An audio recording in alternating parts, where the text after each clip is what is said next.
A lot of popular core exercises these days focuses on how hard, how much we can tense up these bumpy stomach muscles. And while being able to flex your abs like this does have a nice aesthetic, it tends to have a limited carryover into movement for everyday life. So in this video, I'm gonna give you something different, an opportunity to connect through your core, to breathe into space and support, and open up your body so you can feel more safety and freedom in your movement. After this video, if you want a simple program to support you in building real-world strength, mobility, and energy, check out the Daily Charge program, link in the description below. We're gonna start things off by getting down on the ground, laying down nice and long on the stomach. And this is where we're going to be operating in all three of these movements. We want to feel that support through the ground, the body nice and heavy. You can keep your eyes up ever so slightly. And that is what's going to lead into our first movement. So I'm going to look at my right hand, and then I'm going to reach that hand up and over, following with my eyes, and then allowing my arm to lead me into that roll. Coming back, I'm going to reach across and up, again, with my eyes as well, and then allowing the rest of my body to follow into that roll. So I reach up with my arm, with my eyes, and I allow that body to be nice and heavy, rolling out of it. Eyes rolling forward, boom, right back into that prone position. As you're feeling out this roll, you may feel some tension in your lower body. We want to see if we can be nice and quiet there, relaxed, feel that length through the lines of the body, and then a little bit of that wiggle at the end. That relaxation is a piece that we want to continue to foster with this core connection training. So, ooh, that sun is very bright. I'm gonna roll out of it. I don't like that. Embrace that wiggle. Feel supported and spacious through your core, through your torso, and let go of any unnecessary tension as you go through these rolls. For this second roll variation, we're gonna lead the way with the legs.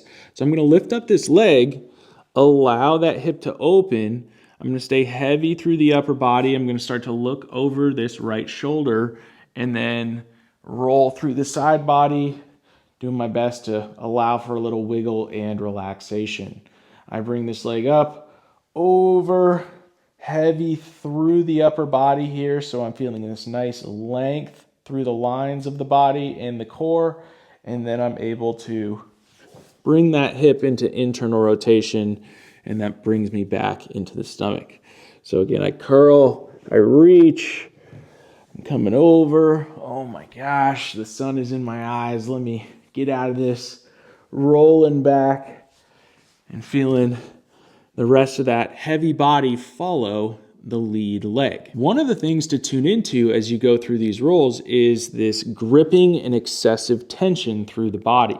So instead of feeling really supported and safe in the interaction with this ground, we are used to bracing and gripping. So I might try to grip with my hands or my shoulders instead of just getting heavy through the roll, and then allowing everything to feed through the center of the body. And so this is something that I noticed when I first started with these rolls, because I was very tense. I couldn't really relax through them and embrace all the support through the ground. For this last roll, we really want to tune into our eyes and using those eyes to create movement throughout the body. So when I come into this prone position, I'm actually going to be up on my forearms, and this way I can be supported and bring my eyes up. Now I'm going to do this roll by leading with my head and my neck, more so my eyes.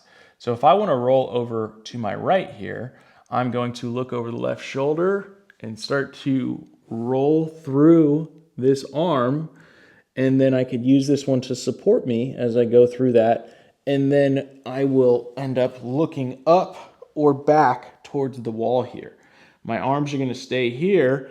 And now as I curl this head up and feel the weight of my head, feel how my neck and core are integrated through this reach, I can drive through this arm and come back up into that prone position.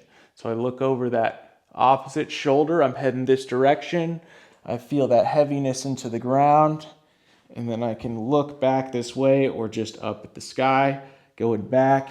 I curl heavy through the head, but feeling that length, and then driving through this arm back into that prone position. So this one may take a little time to get familiar with and feel that relaxation, but it has a huge carryover into how you can not only stabilize through that main limb of the body, but also facilitate movement through the main limb of the body. This is really key because we rely on a lot of superficial tension through our arms and legs. And if we can really stabilize through the torso, meaning that head or that heart or thoracic, and then pelvis, that's going to provide the ultimate level of connection and support in any movement that we do throughout our day. And while this may not seem like your typical hardcore training, this is the stuff that hits a lot deeper, things that are going to translate to anything you do. So when you do go into, let's say, some harder variations of rolls, you have that connection that you've built, and you know that you can be a lot more, one, effective with your movement, but also efficient. I'm talking right now, okay? So I don't necessarily need to create all this tension in my body to be stable, to be toned, to be tight through that core. So give these rolls a go. A great recommendation is setting a timer for 5 minutes and playing around with these 3 roll variations. You can also watch this video right here for a guided session. I'll show you how to stabilize in both prone and supine positions, and of course, transition into those roll patterns. Thanks for watching. I will see you in the next one. Stay smooth.